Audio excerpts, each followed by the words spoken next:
بسم اللہ الرحمن الرحیم۔ سیرت النبی صلی اللہ علیہ وآلہ وسلم۔ عنوان: قتل کی سازش۔ انہوں نے ان کے اونٹ کی مہار پکڑ لی اور بولے، اے ابو سلمہ، تم اپنے بارے میں اپنی مرضی کے مختار ہو، مگر سلمہ ہماری بیٹی ہے، ہم یہ گوارا نہیں کر سکتے کہ تم اسے ساتھ لے جاؤ۔ یہ کہہ کر انہوں نے سلمہ رضی اللہ عنہا کے اونٹ کی لگام کھینچ لی۔ اسی وقت ابو سلمہ کے خاندان کے لوگ وہاں پہنچ گئے اور بولے، ابو سلمہ کا بیٹا ہمارے خاندان کا بچہ ہے، جب تم نے اپنی بیٹی کو اس کے قبضے میں سے چھڑا لیا تو ہم بھی اپنے بچے کو اس کے ساتھ نہیں جانے دیں گے۔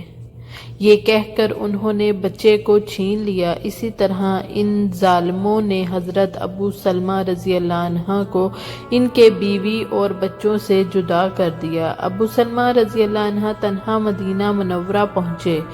سلمہ رضی اللہ عنہ شوہر اور بچے کی جدائی کے غم میں روزانہ صبح سویرے مکہ سے باہر مدینہ منورہ کی طرف جانے والے راستے میں جا کر بیٹھ جاتی اور روتی رہتی۔ ایک دن ان کا یہ ایک رشتہ دار ادھر سے گزرا۔ اس نے انہیں روتے دیکھا تو ترس آ گیا۔ وہ اپنی قوم کے لوگوں میں گیا اور ان سے بولا، تمہیں اس غریب پر رحم نہیں آتا؟ اسے اس کے شوہر اور بچے سے جدا کر دیا، کچھ تو خیال کرو۔ آخر ان کے دل پسیج گئے۔ انہوں نے سلمہ رضی اللہ عنہ کو جانے کی اجازت دے دی۔ یہ خبر سن کر ابو سلمہ رضی اللہ عنہ کے رشتہ داروں نے بچہ سلمہ رضی اللہ عنہ کو دے دیا اور انہیں اجازت دے دی کہ بچہ کو لے کر مدینہ چلی جائیں۔ اس طرح انہوں نے مدینہ کی طرف تنہا سفر شروع کیا۔ راستے میں حضرت عثمان بن طلحہ رضی اللہ عنہ ملے۔ یہ اس وقت مسلمان نہیں ہوئے تھے، کعبہ کی چابی برادر تھے۔ یہ صلح حدیبیہ کے موقع پر مسلمان ہوئے تھے۔ یہ ان کی حفاظت کی غرض سے ان کے اونٹ کے ساتھ ساتھ چلتے رہے، یہاں تک کہ انہیں قباء میں پہنچا دیا۔ پھر حضرت عثمان بن طلحہ رضی اللہ عنہ یہ کہتے ہوئے رخصت ہو گئے، تمہارے شوہر یہاں موجود ہیں۔ اسی طرح سلمہ رضی اللہ عنہ مدینہ پہنچیں۔ آپ پہلی مہاجر خاتون ہیں جو شوہر کے بغیر مدینہ آئیں۔ حضرت عثمان بن طلحہ رضی اللہ عنہ نے انہیں مدینہ پہنچا کر جو عظیم احسان کیا تھا، اس کی بنیاد پر کہا کرتی تھی، میں نے عثمان بن طلحہ سے زیادہ نیک اور شریف کسی کو نہیں پایا۔ اس کے بعد مکہ سے مسلمانوں کی مدینہ آمد شروع ہوئی۔ صحابہ کرام رضی اللہ عنہ ایک کے بعد ایک آتے رہے۔ انصاری مسلمان انہیں اپنے گھروں میں ٹھہراتے رہے، ان کی ضروریات کا خیال رکھتے رہے۔ حضرت عمر رضی اللہ عنہ اور عیاش بن ابو ربیع رضی اللہ عنہ 20 آدمیوں کا ایک قافلے کے ساتھ مدینہ پہنچے۔ حضرت عمر رضی اللہ عنہ کی ہجرت خاص بات یہ تھی کہ مکہ سے چھپ کر نہیں نکلے بلکہ باقاعدہ اعلان کر کے نکلے۔ انہوں نے پہلے خانہ کعبہ کا طواف کیا، پھر مقام ابراہیم پر 2 رکعت نماز ادا کی۔ اس کے بعد مشرکین سے بولے، جو شخص اپنے بچوں کو یتیم کرنا چاہتا ہے، اپنی بیوی کو بیوہ کرنا چاہتا ہے یا اپنی ماں کی گود ویران کرنا چاہتا ہے، وہ مجھے جانے سے روک کر دکھائے۔ ان کا یہ اعلان سن کر سارے قریش کے سانپ سوکھ گیا، کسی نے ان کا پیچھا کرنے کی جرات نہ کی۔ وہ بڑے وقار سے ان سب کے سامنے روانہ ہوئے۔ حضرت ابو بکر صدیق رضی اللہ عنہ بھی ہجرت کی تیاری کر رہے تھے۔ ہجرت سے پہلے وہ آرزو کیا کرتے تھے کہ نبی اکرم صلی اللہ علیہ وآلہ وسلم کے ساتھ ہجرت کریں۔ وہ روانگی کی تیاری کر چکے تھے۔ ایک دن حضور نبی کریم صلی اللہ علیہ وآلہ وسلم نے ان سے فرمایا، ابو بکر جلدی نہ کرو، امید ہے مجھے بھی اجازت ملنے والی ہے۔ چنانچہ حضرت ابو بکر صدیق رضی اللہ عنہ رک گئے۔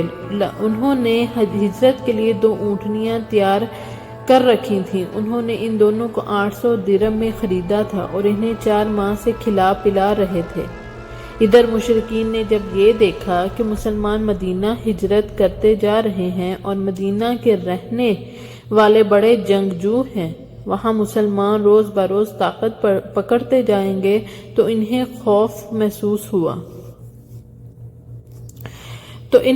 محسوس ہوا کہ اللہ کے رسول بھی کہیں مدینے نہ چلے جائیں اور وہاں انصار کے ساتھ مل کر ہمارے خلاف جنگ کی تیاری نہ شروع کرنے لگیں۔ تو وہ سب جمع ہوئے اور سوچنے لگے کہ کیا قدم اٹھائیں۔ یہ قریش دارالندوہ میں جمع ہوئے تھے۔ دارالندوہ ان کے مشورہ کرنے کی جگہ تھی۔ یہ پہلا پختہ مکان تھا جو مکہ میں تعمیر ہوا۔ قریش کے اس مشورے میں شیطان بھی شریک ہوا۔ وہ انسانی شکل میں آیا تھا اور ایک بوڑھے کے روپ میں تھا، سبز رنگ کی چادر اوڑھے ہوئے تھا۔ وہ دروازے پر آ کر ٹھہر گیا۔ اسے دیکھ کر لوگوں نے پوچھا، آپ کون بزرگ ہیں؟ اس نے کہا، میں نجد کا سرکار ہوں۔ آپ لوگ جس غرض سے یہاں جمع ہوئے ہیں، میں بھی اسی کے بارے میں سن کر آیا ہوں، تاکہ لوگوں کی باتیں سنوں اور ہو سکے تو کوئی مفید مشورہ دے سکوں۔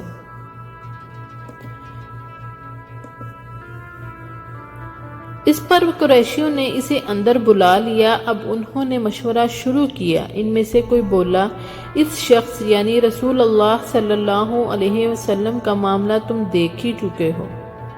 اللہ کی قسم اب ہر وقت اس بات کا خطرہ ہے کہ یہ اپنے نئے اور اجنبی مددگاروں کے ساتھ مل کر ہم پر حملہ کریں گے، لہٰذا مشورہ کر کے اس بارے میں کوئی ایک بات طے کر لیں بھی۔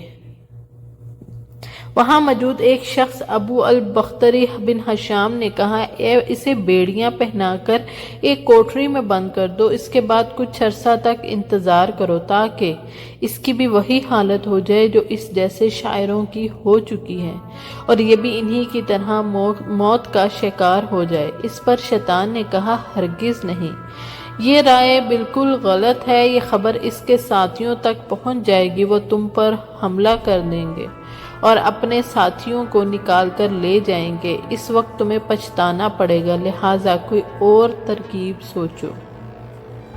اب ان میں بحث شروع ہو گئی۔ اسودہ بن ربیع نے کہا، ہم اسے یہاں سے نکال کر جلا وطن کر دیتے ہیں، پھر یہ ہماری طرف سے کہیں بھی چلا جائے۔ اس پر نجدی یعنی شیطان نے کہا،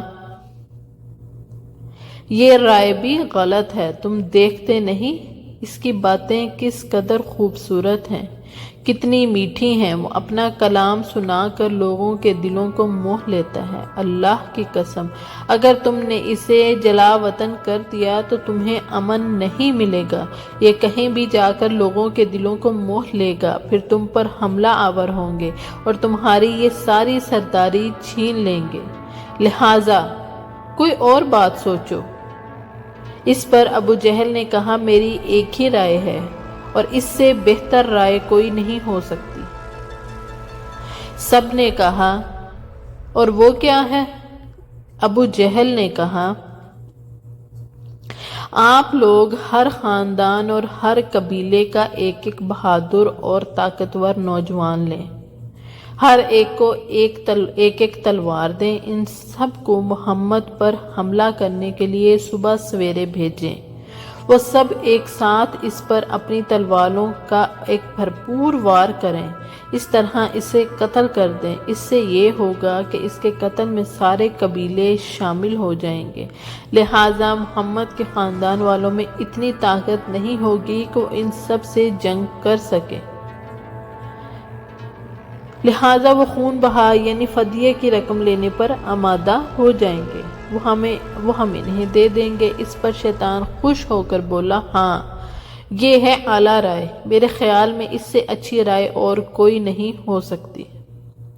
چنانچہ اس رائے کو سب نے منظور کر لیا۔ اللہ تعالیٰ نے فوراً جبرائیل علیہ السلام کو حضور اکرم صلی اللہ علیہ وآلہ وسلم کے پاس بھیج دیا۔ انہوں نے عرض کیا، آپ روزانہ جس بستر پر سوتے ہیں آج اس پر نہ سوئیں، اس کے بعد انہوں نے مشرکین کی سازش کی خبر دی۔ چنانچہ سورہ انفال کی آیت نمبر 30 میں آتا ہے ترجمہ، اور اس واقعے کا بھی ذکر کیجئے جب کافر لوگ آپ کی نسبت بری بری تدبیریں سوچ رہے تھے کہ آیا آپ کو قید کر لیں یا قتل کر ڈالیں یا جلا وطن کر دیں۔ وہ اپنی تدبیریں کر رہے تھے اور اللہ اپنی تدبیر کر رہا تھا، اور سب سے مضبوط تدبیر والا اللہ ہی ہے۔ بے شک غرض جب رات 1/3 گزر گئی تو مشرکین کا ٹولہ حضور اکرم صلی اللہ علیہ وآلہ وسلم کے گھر تک پہنچ کر چھپ گیا۔